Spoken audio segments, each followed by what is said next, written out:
My name is Keshwani. That's K-E-S-H-W-A-N-I, Keshwani. We are here because we want to prepare for the GRE. We have been solving GRE math problems out of this book here, the official guide to the GRE, the revised general test. If you do not own this book already, purchase one immediately. You're going to need it. The problem that we are about to solve is the one that you will find on page number 240, and today is our lesson number 128. Let's take a look at it. We have these two functions here. F of x equals negative 1 over x plus 1. And then we have another function here, g of x. G of x, that's how we read it. And that first one was f of x.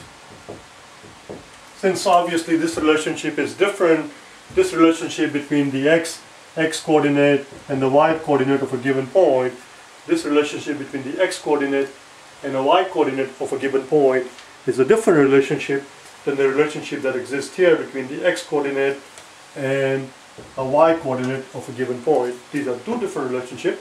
We have to give them two different names so that we can identify them. This function is called f. This name of this function is f. The name of this function is g. F of x, g of x. Our job is, the job that is given to us is very straightforward, very simple. We are asked to find the points of intersection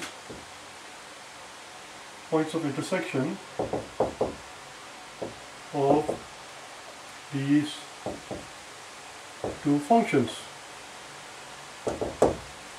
That's all. Of course, we have to show it in the graph.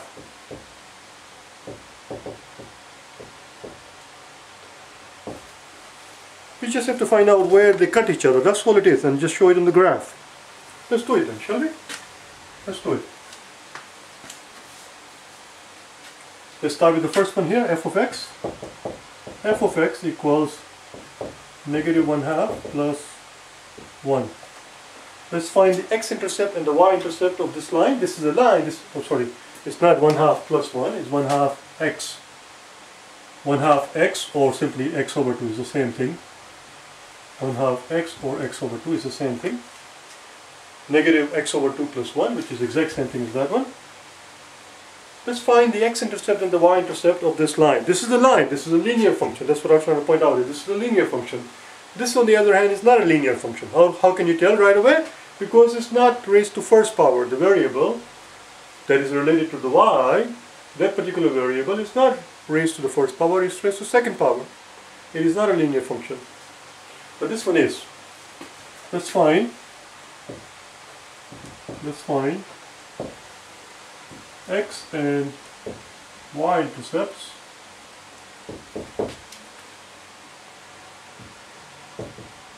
of this line so that we can draw it.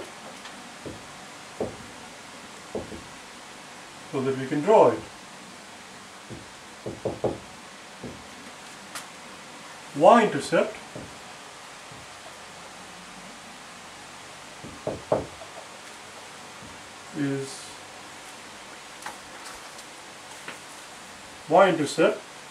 is where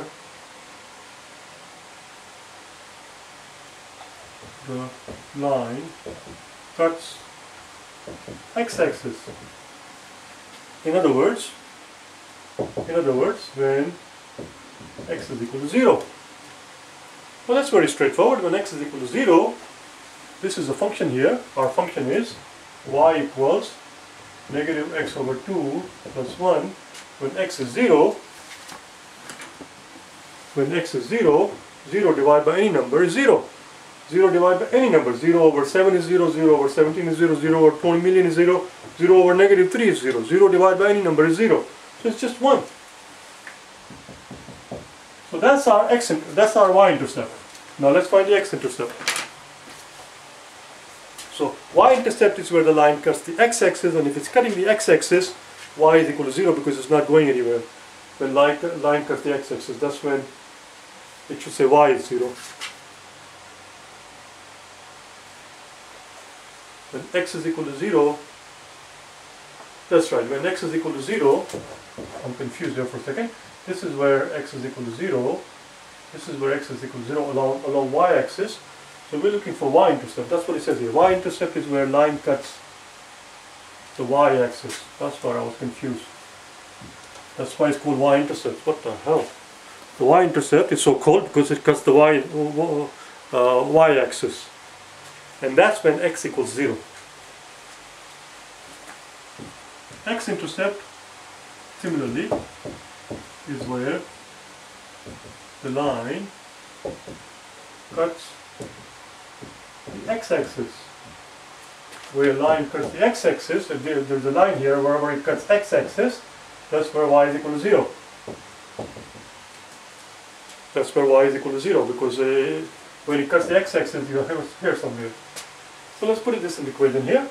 Our equation is negative x over 2 plus 1, and that equals 0. Multiply both sides by 2. Multiply both sides by 2. So here it is. Negative x over 2 plus 1 equals 0. If you were to take this side and multiply by 2 and take this side and multiply by 2, 2 times x over 2, the 2's will cancel out and you will get negative x plus 2 equals 0. Therefore x is equal to negative 2. X is equal to, don't tell me I made another boo-boo. That is not what I have in my notes. Negative x over plus 1 multiply negative. Negative x equals negative 2. You see, when we bring this 2 to the other side, when we subtract 2 from both sides to get the x by itself, what you will end up is negative x equals negative 2, therefore x equals to 2. I really don't know how low you can read. I'm just going to get out of the frame just for 1 second. I'm going to look in the back of the camera and see how low you can read so that I don't have to be constantly paranoid throughout the entire video. Just give me 1 second, I'll be back in, when I say 1 second, I'll be back in 10 seconds. I'm a liar, a big fat liar.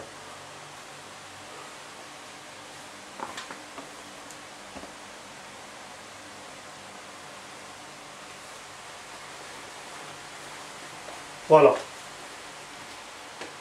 So that's it. Now we have the x and y intercept. We can plot it. I need the room. I need a lot of room. So here, let's make a note of intercept so we can get rid of everything. When x is equal to 0, y is positive 1. That's one intercept. That's our y intercept. And when y is 0, we just found x is 2. That's it. We're done with all of this thing. We're going to work on the second graph.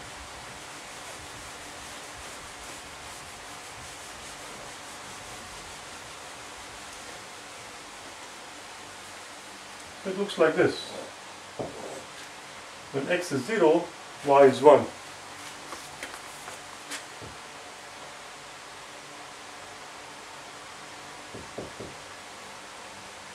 And when y is 0, x is 2.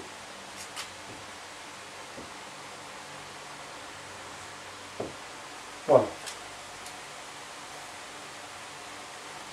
Now let's deal with the parabola. Now let's deal with the parabola, which is this equation right here. Y equals x squared.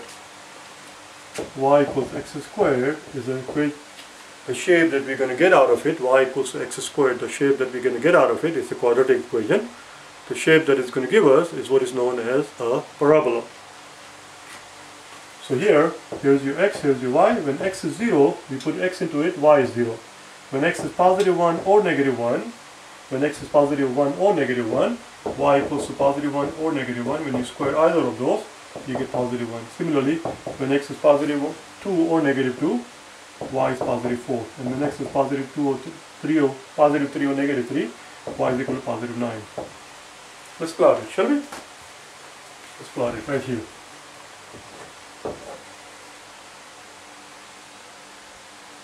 So here's your, let's call this thing 5 and let's call this thing 10. and we have 1, 2 and 3. 1, 2, 3, 1, 2, 3, and let's see what happens. When x is 0, y is 0, it's right here. When x is positive 1, y is 1. It's going to be somewhere down here somewhere. I went too far. It should have gone up to 2. When x is 1, y is 1. When x is positive 2 or negative 2, when x is positive 2 or negative 2, y goes all the way up to 4. Similarly, when it's negative 2, it goes up to 4. Let me erase this part here. That was a 5. This first mark that I'm showing is a 5, that is a 10. Oh, I stopped short here. What the hell? Before I went farther out, and now I stopped short. It's 2, right here. When x is positive 3 or negative 3, x is positive 3 or negative 3, the y goes all the way up to 9.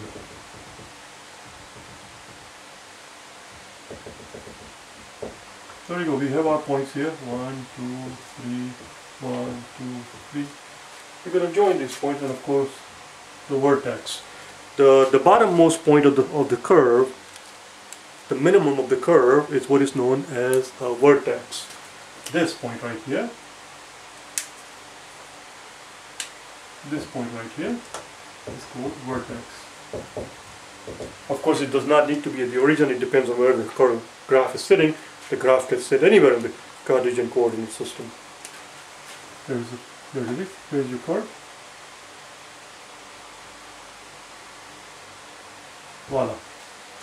That's what that is. So what I'm going to do now is to draw these two curves freehand. Draw them freehand so that they come out pretty decent. But if I try to draw them to like this, with two of them combined, actually we could actually. It's not that difficult. 0, 1, 0.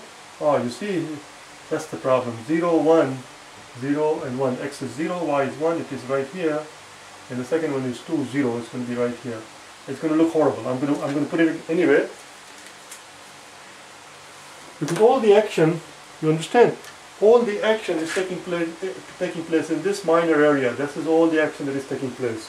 So first I'm going to plot it here because I started it, and then we're going to redraw this portion of the graph. We're going to magnify it with the magnifying glass, and we're just going to look at this one freehand. So here's your line.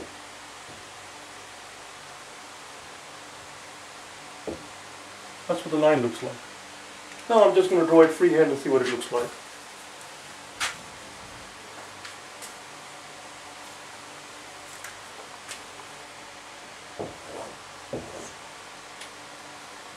So here's the parabola. Voila. And here's the line.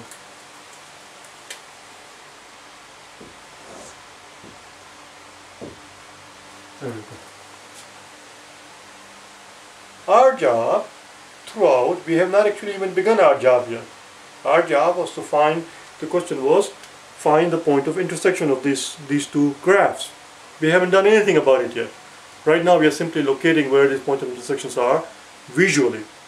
So they are here, right here, visually, right here. They are here and here.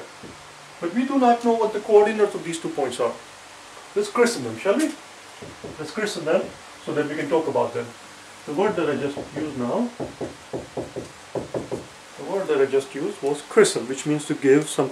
Christen has 2 meanings. I'm digressing here big time. A quick digression on vocabulary. It has 2 meanings. Literally, it has literal meaning and metaphorical meaning. Sometimes, not always, but some words have literal meaning and they acquire over time some metaphorical meaning. Literally, in the religion of Christianity, christen, from what I understand, is some ceremony or some service that is performed where a child is formally baptized, I think is the word they use, and usually that's what it means literally. Metaphorically simply means to give something or somebody a name. Let's christen them. Let's call them P and Q so that we can talk about it. Otherwise I'll be standing here throughout the whole video talking about this video, talking about this point and that point. Let's not talk about this point and that point. Life becomes much more easy, easy to deal with if we don't have to point at people, if we can just simply give them names. Christen was the word. If you're interested in learning that word properly, along with some other words, vocabulary words. If you're interested in improving your vocabulary, it doesn't matter which test you're preparing for, whether you're preparing for the TOEFL or HESI or GRE or GMAT, a decent vocabulary is a must. If you're interested in improving your vocabulary, along with the math videos that you're watching of mine, you can also watch my vocabulary videos and improve your vocabulary. Just type in my name, Keshwani, and type in vocabulary, day 63. This video will pop right up. Learn that word, and along with that word, some other useful words. Anyway, I'm done with plugging in those videos. Let's go on to our work here. So now we can actually start our algebraic work. The algebra will tell us where exactly, precisely these points of intersections are. You understand? I have no idea. But visually I can see somewhere is between when y happens to be, see right here the y was 9 at this dotted line, and here the y was 1. So somewhere between y is 1 and 8, 9, and it looks like x is some negative number between -1 and -2. And here somewhere between 0 and 1. We'll see. I have no idea.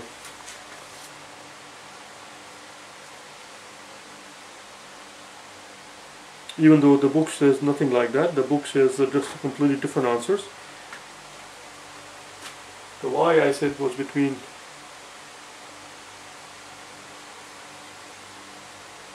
no, why am I saying negative? It's not negative, obviously it's positive. It's positive, obviously. Positive, y is positive somewhere between 1 and 9. Between 1 and 9 is the value of y.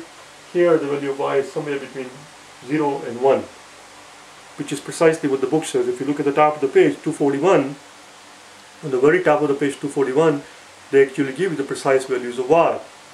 Y is 0.61, which is exactly what we see here. Let me take this pen off my hand so that I can point to things without my hand blocking the picture. See, this right here, of course, is the x-axis. That's where y is 0. This is where y was 1. Point of intersection, as you can clearly see, point of intersection is somewhere where y is between 0 and 1. And the book tells us on the top of the page 241, it tells us that that precise figure is 0.61. Our job actually is calculated, which is what we're going to do, which is what we are about to do. Similarly, by visual inspection, we can tell that the y value here at that point of intersection is somewhere between 1 and 9. It turns out it is exactly at not exactly, but somewhere around 1.64. Again on the top of the page 4. And of course the x value is somewhere between -1 and -2. And that happens to be -1.28. Here we can see that x value is somewhere between 0 and 1. Right here is the point of intersection. And that happens to be 0.78. 0.78, -1.8. Let's put them here. So this q is, I'm going to put them here even though we have not done the work. We're going to do it ourselves. X is 0.78, and here x is -1.28, and the y values are 0.61, and here the y values are, well, not r, here the y value is 1.64. I'm not going to raise this thing up, we're going to leave it up there, and we're going to do our work and see what we find at the very end, okay? Are you ready? Let's embark on the journey.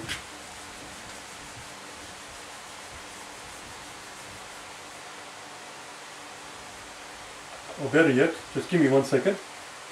Just give me one second.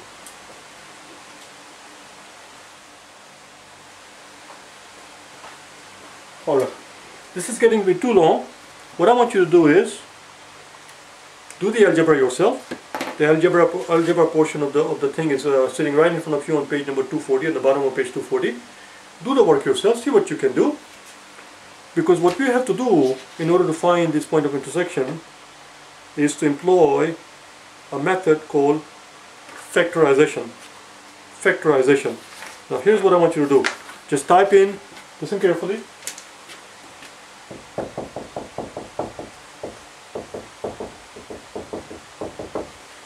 Factorization is what is called. I don't have the precise days when I covered this thing, and I don't want to get out of the frame one more time to go to the other room. That will be ridiculous. Just type in factorization along with my name, Keshwani, and then factorization, revised GRE math.